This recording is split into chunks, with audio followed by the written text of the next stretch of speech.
Hello friends, Jayma here, and today I'm scrapbooking these fun fall photos, and we're going to create some really beautiful leaves. This is going to be a single page layout because I have these 3 photos, and I'm using this Autumn to Remember kit from Stampin' Up. It is one of the new scrapbooking kits, so I showed you some of the punch outs. I've already made at least one layout. I think it was just one layout with this kit, and I still have a bunch of the pop outs left. And this is the workshop guide that comes with the kit. So these are the layouts that the kit's designed to make, and it comes with the cutting instructions and everything. Now, I'm not actually following these layouts, but I just wanted to show them to you. But I am using the components from the kit. Now, I want to pick out my background first. I'm drawn to this gray background. It's got like a wood grain pattern. This is one of the papers that is specific just for the kit. It doesn't come in the regular paper pack.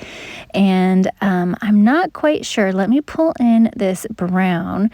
Maybe if I just put the brown on the bottom and have the gray at the top. But I don't know, I'm feeling like it's kind of washing out my photos. I do like the brown though, but maybe if I just have a little bit less of it. I'm going to start pulling in some other things. I want to try this green paper and see how I like that as the background. And I can already tell I like that with my photos. It makes them pop so much better than that gray. And I also pulled in that title piece. It's like a faux wood grain paperboard.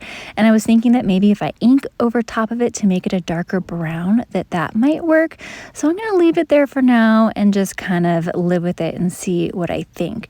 There are so many fun patterns in here. I'm thinking these little woodland creatures might be fun, but I didn't love those. What if I put a strip going down the side of these trees? I really like the colors that those trees bring in.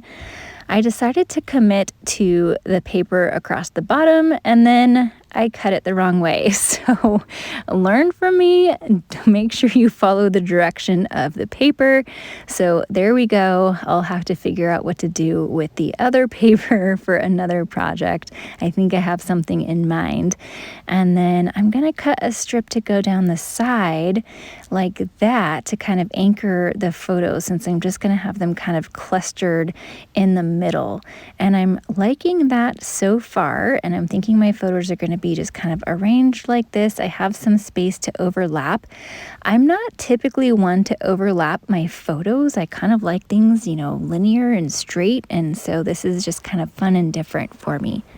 Now to decide what color to map my photos. I was first thinking this crushed curry because that could brighten things up. We've got the dark brown, but I didn't like it because we have the yellow in my photos, and I really wanted those trees to stand out.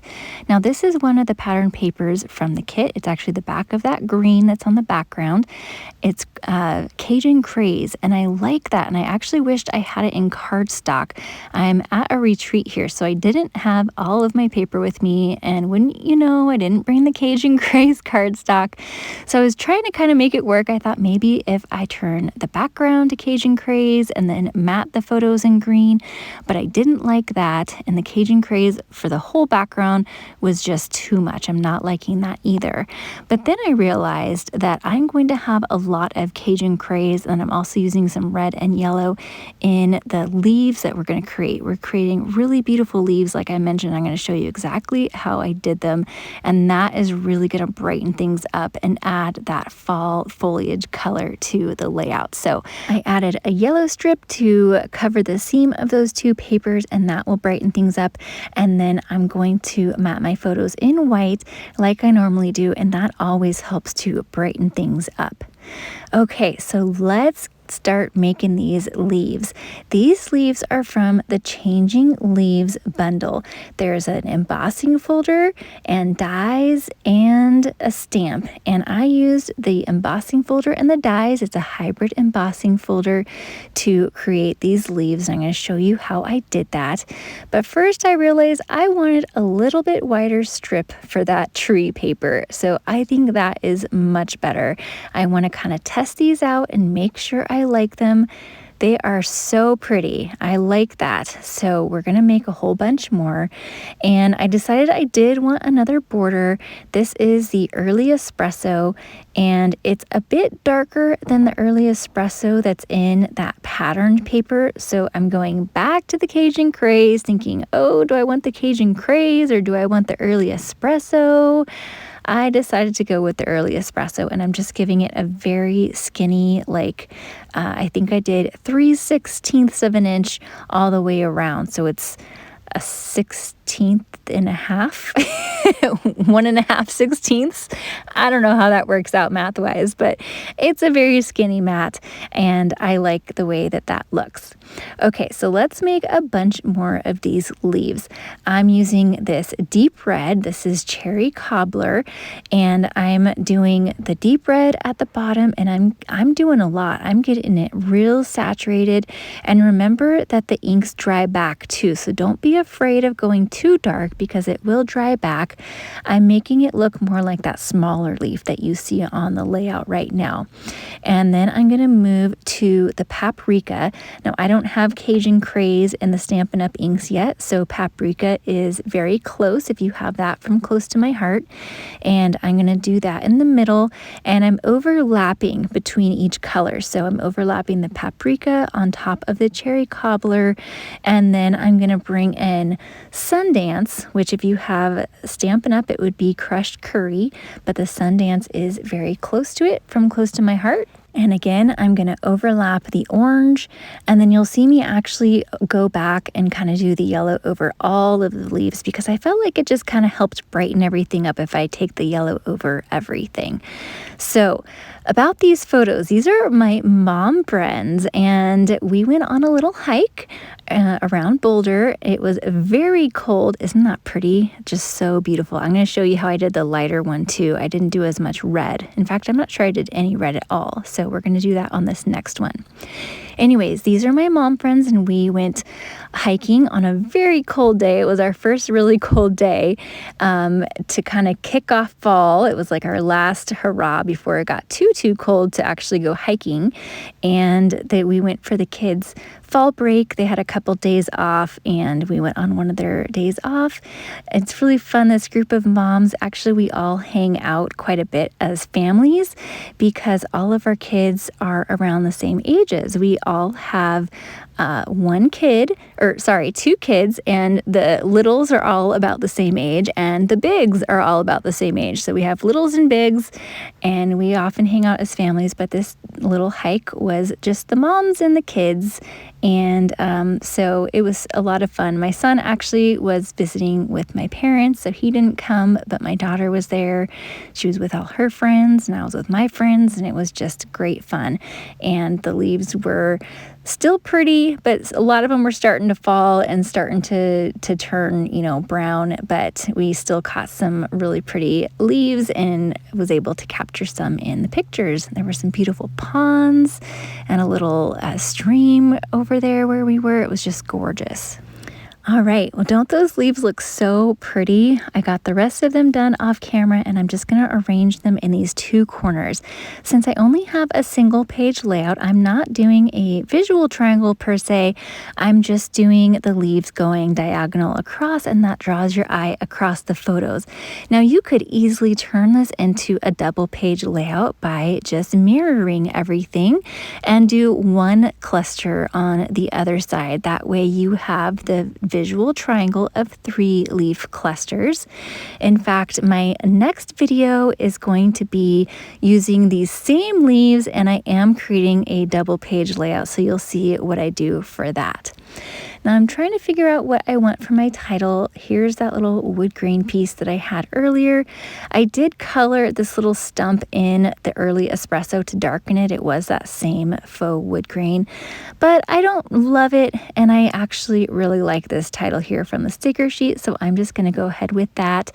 I took a little bit of the stick off and put some thin 3D foam on the back, and I'm going to layer it right here in that little nook above my photos. photos.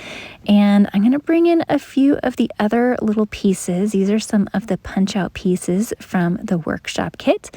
I don't have a lot to say about this, so I just have this little journaling strip, but it's got those little hearts on the top of it, or I should say journaling circle, and I didn't want those little hearts showing. It didn't really fit with my layout, so I'm covering them with some of the leaves from this paper board sheet. And I want to add some leaves in some other parts of the layout as well. So I'm going to layer up some of these little leaves with my leaf clusters as well. If you're familiar with the Close to My Heart kits that they used to have, these are actually the same paperboard pieces that we used to get in the Close to My Heart kits. So they're very thin, so they don't add a lot of bulk, but they've got some really nice detail to them. Now there's this sticker that says October, and I really like that because this was October, and I also really like how it brings the peach over to the right side of the page because there's some peach in that tree paper that's that strip on the left. So there's a little spot on my photo that I thought that looked good, and I'm gonna see what else I can bring in. I'm actually gonna move these little leaves and tuck them behind the photo. I was trying to put something kind of on top of the photo because I like it when things are tucked behind and nestling on top of the photo, but I end up putting them just behind this photo. And I do have them over the top on this right cluster because I've got this journaling box overlapping the photos. I was fussing with those leaves on the little journaling area and I wasn't liking it. And then I realized, duh, I can just tuck it under this photo and hide those hearts. So I did that. And then I still have that little journaling area overlapping one of the photos. And then I can tuck some little leaves underneath it instead of having them on top. There are quite a few little leaves on that paperboard sheet, so there's lots to choose from. There's like small, medium, and a little bit larger, and there's a few title options. Now, these little pieces are from that same changing leaf set. They're these little outline leaves, and I cut them out of the textured copper metallic paper. And this totally made the clusters. Now, these leaves were beautiful already, all of the ones that we ink blended. But when I added these little copper leaves, oh my goodness, they just made these clusters shine. And spoiler alert, in the next video, I did the same thing because I loved it so much. If you have some fall layouts to do, I highly, highly recommend this Changing Leaves bundle. I can't tell you how much fun I've been having with it. It makes for such easy fall embellishments. If you have Thanksgiving, obviously us in the US, we're going to have Thanksgiving coming up. If you want to use these on your Thanksgiving layouts, I think that would be perfect as well. And if you don't have the copper metallic paper, you can use gold. That would look beautiful as well. But this actually comes in a pack with like a pewter and a gold and the copper. There's one of each in that textured pack. And of course, I will have everything linked down below. I also had some copper glitter gems. They matched that copper paper perfectly. So I'm going to use a couple of the larger ones here on the sides of my title because there were little holes. And then I'm going to put a few in some various areas around my clusters. So they just add a nice little sparkly touch. There's a few colors. You can kind of see that off on the left of my page. There's a few colors of these gems. And this is my second pack of these gems. I've gotten so much use out of them. There's glitter in them and they're so sparkly and beautiful, and there's two sizes, maybe 3 sizes, and they don't add a ton of bulk. They're just like the perfect little embellishment. I love them. I realized that I liked some of them layered on top of the leaves, so don't be afraid to put your little gems on top of your leaves too. They don't have to just go around them. All right, let me bring this in for a closer look. Of course, I will have still shots eventually over on Instagram and Facebook for you. Those links are down below, along with links to all of the supplies I used. If you enjoyed this video, then make sure you're subscribed so you don't miss any of my upcoming scrapbooking videos. And here's another video on screen that YouTube thinks you'll enjoy, so go ahead and click that, and I'll meet you over there. Bye!